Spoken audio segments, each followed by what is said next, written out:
lis le manuel. Il y a un manuel d'utilisation de la vie, en particulier de la vie avec Dieu. C'est la Bible. Dans ma jeunesse, j'étais chrétienne sans avoir rencontré Jésus. Je me disais qu'il fallait la lire. Et je l'ai lu. C'était, comment te dire, long, très très long. C'était la race de sa grand-mère, méga long.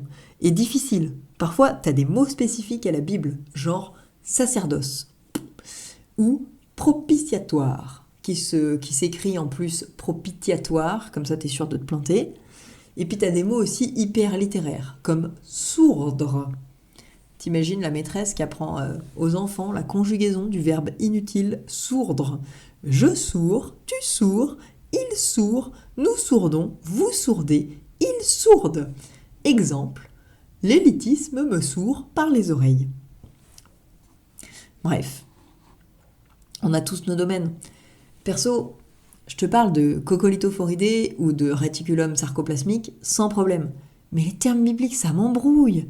Et je me sens toute petite. Je suis pas assez intelligente pour comprendre ça. Puis après, ça m'énerve. Et pourquoi le Dieu de l'univers rédige un bouquin pareil d'abord? C'est juste pour que je comprenne pas? Bah, c'est réussi, bravo. Tu caches la vérité aux intelligents, il paraît. Ouais, enfin, concrètement, faut quand même avoir fait des études littéraires pour lire le truc sans péter une durite. Un troupeau de mensonges s'est glissé dans mon cerveau. Je l'ai même pas vu venir. À ce moment-là, je savais pas que mes pensées pouvaient en fait venir de l'ennemi. Alors c'était des pensées genre « t'es pas assez bien, t'es naze, la Bible c'est seulement pour les pasteurs et les prêtres » ou éventuellement pour les diacres, mais je suis pas sûre de ce que c'est. Et puis parfois, t'as des chrétiens qui sont nés entre deux pages de Bible qui comprennent pas que tu puisses ne pas comprendre. Alors ils te font te sentir encore plus débile et encore moins légitime. Bref, la Bible est une vraie galère. Elle me fait me sentir comme une limace écrasée sur une chaussette moisie et j'y comprends rien. C'est le pire bouquin du monde. Bien plus tard, je rencontre Jésus et je me remets à lire le manuel d'utilisation de la vie. Et là, tout change. J'y comprends toujours rien, mais il y a parfois des morceaux qui parlent à mon cœur. Un bout d'histoire dans un coin, un verset discret qui traîne mine de rien entre deux autres, qui prend forme et qui se met à faire sens. C'est comme si une petite partie de ce bouquin incompréhensible était finalement accessible. Et puis, j'entends des enseignements qui m'encouragent à lire plus la Bible, à me plonger dedans. Pour info, plonger, c'est l'inverse de sourdre. À la méditer, ça veut dire y réfléchir, et à l'étudier. Je me souviens qu'une chrétienne m'a dit un jour « J'aime lire la Bible, c'est comme un rendez-vous, un tête-à-tête avec Dieu. » Je l'avais regardé avec un sourcil levé, genre « Oui, c'est ça !» Mais ça fait envie en même temps. Et puis depuis, j'ai appris que souvent, les trucs que je juge, c'est les trucs dont je suis juste jalouse. Ça marche pas pour le brocoli, hein. Lui je le juge juste gratuitement. Bref, je suis pas contre me plonger plus dans la Bible, mais déjà, après 5 minutes de lecture, j'en ai marre.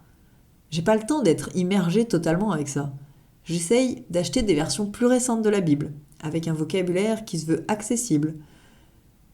C'est chouette, mais pour moi, c'est pas flagrant. Je tombe de ma chaise en découvrant ce que certaines personnes considèrent comme accessible. Paf! C'est le bruit que je fais en tombant de ma chaise.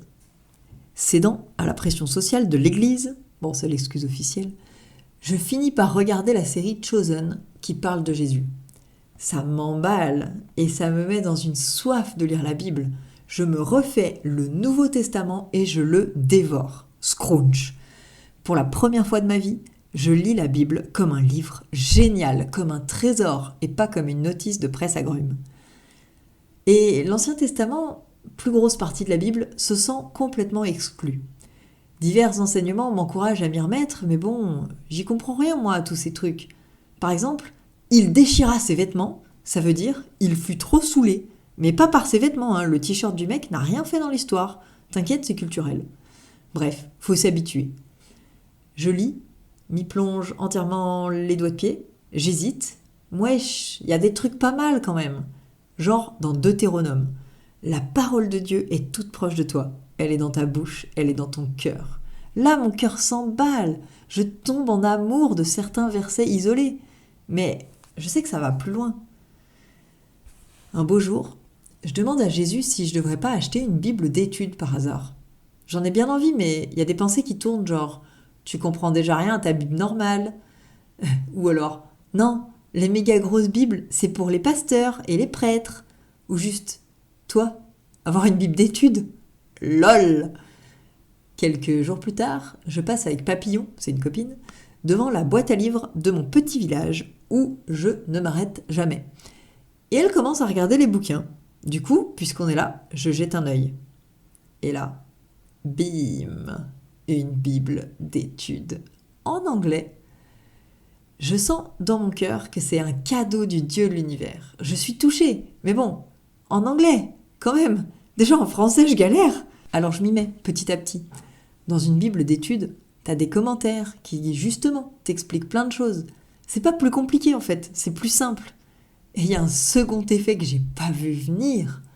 Le vocabulaire est méga simple. Genre, de l'eau se mit à sourdre, ils disent Water came up out of the ground. J'essaye de te faire l'accent anglais, c'est chaud, hein. Mais en gros, il y a de l'eau qui sort du sol. Ok? Sacerdoce. Priesthood. Jamais vu ce mot, mais je comprends les deux morceaux.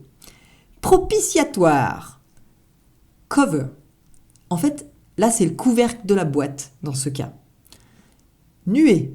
Cloud. Ah, mais c'est un nuage! Bah dis-le. Bref, il semblerait que le Dieu de l'univers soit tout-puissant et qu'un peu de vocabulaire relou ne l'arrête pas. Alors, je suis encore en chemin là-dessus, mais je vois que c'est en train de bien bouger et c'est génial. Parfois, ça me fait l'effet chrétien chelou de lire ma Bible, c'est comme un tête-à-tête avec Dieu. C'est le meilleur bouquin du monde. Si jamais t'es en train de te dire « Oh non, je parle pas anglais, sa technique va pas marcher pour moi », c'est encore un mensonge qui vient t'embêter. Tu peux lui dire d'aller voir ailleurs si tu y es. Le Dieu de l'univers est assez puissant et inventif pour te parler, je te signale. Je me parle un peu à moi-même là, j'avoue. Si tu vois pas comment, on s'en tamponne l'oreille avec une babouche. Lui, il sait, pis c'est tout, point barre. Y a pas à tortiller des doigts de pied pour marcher droit. Bim! Ah, ça fait du bien de dire ça. Voilà pour cet article. C'était Natalia, l'impératrice du détortillage de ses doigts de pied. Et ça devient de plus en plus simple pour marcher d'ailleurs. PS, spéciale dédicace au pasteur Mathieu de la part des Coccolithophoridae. Et deuxième PS, j'ai menti, le verbe sourdre ne se conjugue pas à toutes les personnes. Dans la catégorie useless, il fait complètement concurrence au brocoli.